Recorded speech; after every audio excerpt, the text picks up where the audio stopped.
آ گئی ہیں آوازیں کہ مطلب جسٹ ناٹ گڈ انف. آپ کی مینٹالٹی اس سے ہوتی کہ 1-0 کی لیڈ تو کچھ بھی نہیں ہوتی نا, آپ اس کو ڈیفینڈ نہیں کر سکتے, you can slip on it. اور وہ ٹیم ارجنٹینا کی ٹیم جس میں اتنی کوالٹی ہے, میسی جیسے پلیئرز ہیں, الیکسی میکالسٹر جیسے پلیئرز ہیں جنہوں نے 2 بال گول پوسٹ ہٹ کی ہے, وہ گول بھی ہو سکتے تھے.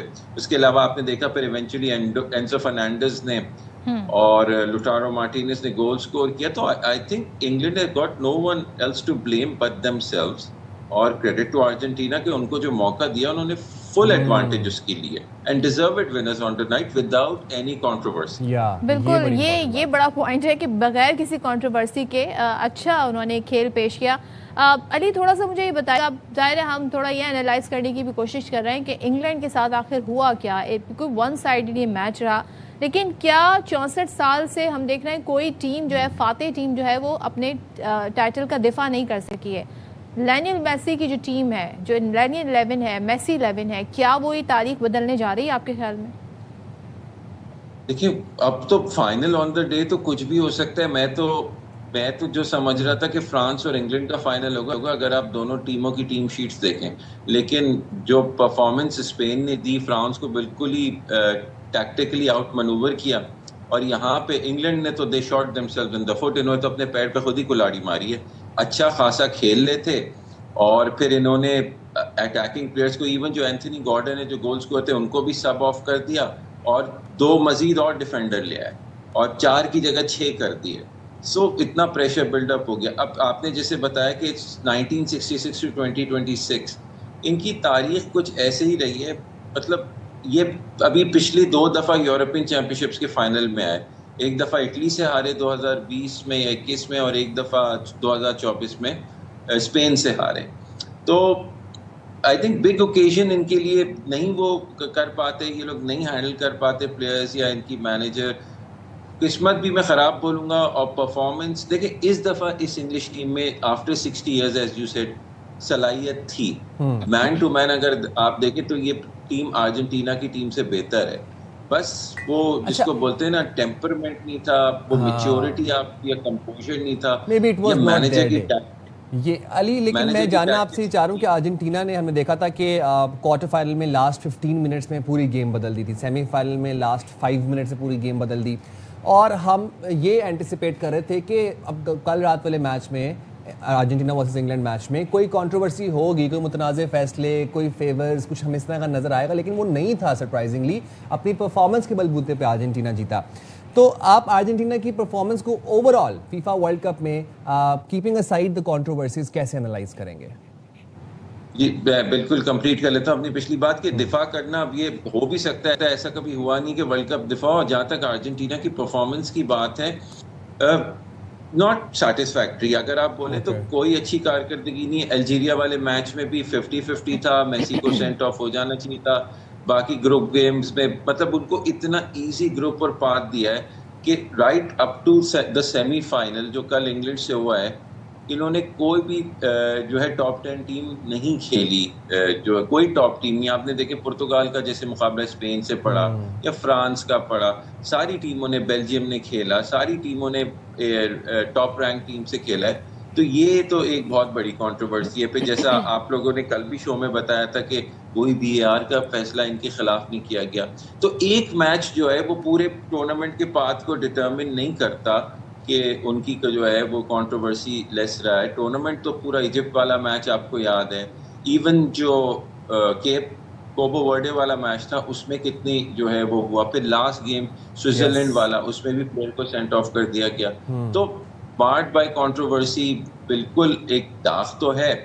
اور یہ کہ اگر یہ جو فیورز ان کو دی گئی اور جو فیصلے ان کے حق میں دیے گئے, اس نے ایک بڑا بولے گی, یہ تو بولتے ہیں جس کو بولتے ہیں نا اسپیکولیٹ کرے گی کہ ان کو جتایا گیا ہے, کیونکہ لگ بھی رہا ہے. اسٹارٹس لائی نہیں کرتے بارنگ لاسٹ نائٹس میچ جو کہ انگلینڈ نے ان کو میں کہتا ہوں کہ ہینڈ اوور کر دیا رادر دین فائٹنگ. آپ یقین کریں نا, انگلینڈ کو دیکھیں from the time they scored the goal to the time Argentina نے گول اسکور کیا, اس آدھے 35-40 منٹ کے پیریڈ میں انگلینڈ اونلی ہیڈ 12%، صرف 12% بال پوزیشن تھا ان کے پاس، باقی سارا انہوں نے ارجنٹینا کو دیا ہوا تھا. تو اس سے اندازہ ہوتا ہے کہ انگلینڈ بالکل ہی باٹل کر گیا. اور اٹس ویری ڈس اپوائنٹنگ کہ ایک ٹیم کے پاس اتنی کیپیسٹی اور کیپیبلٹی تھی، لیکن مینیجر کی غلط ٹیکٹکس کی وجہ سے چھوٹی چھوٹی جو غلطیاں ہوتی ہیں نا، یہ سم ٹائمز جو ہے نا آپ کو بڑے ایونٹ سے جی آؤٹ کر دیتی ہیں. اور ظاہر ہے جو انگلینڈ کے فینز ہیں وہ حیران ہے. اچھا میرا ماننا یہ ہے سائم کہ جب اس طرح کے بڑے فٹ بال اور بڑے ایونٹس ہوا کریں تو پھر مقابلہ زبردست ہونا چاہیے، یک طرفہ میچ ہونا چاہیے، کہ ذرا فل آف انٹرٹینمنٹ میچ ہونا چاہیے. بہت شکریہ علی تھوڑے سے مجھے ذرا نالا خفا لگے تھے، پتہ نہیں وہ ان کی دیکھیں اسپین فیوریٹ تھی وہ ہار گئی، پھر انگلینڈ پہ انہوں نے اپنا دل لگایا ہوا تھا.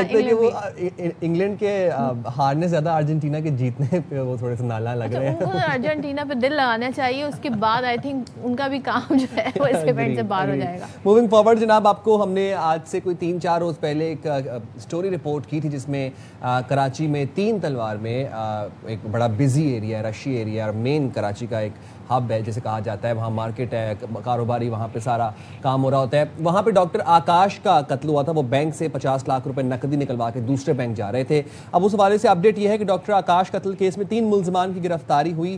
واردات کی منصوبہ بندی کس نے کی، گینگ کا سربراہ کون تھا، کس ملزم کو واردات کے بعد کتنے پیسے ملے، یہ جانیں گے ہم جانیں گے نمائندہ خصوصی نذیر شاہ سے. نذیر ذرا بتائیے گا پولیس مزید کیا ڈیٹیلز بتا رہی ہے؟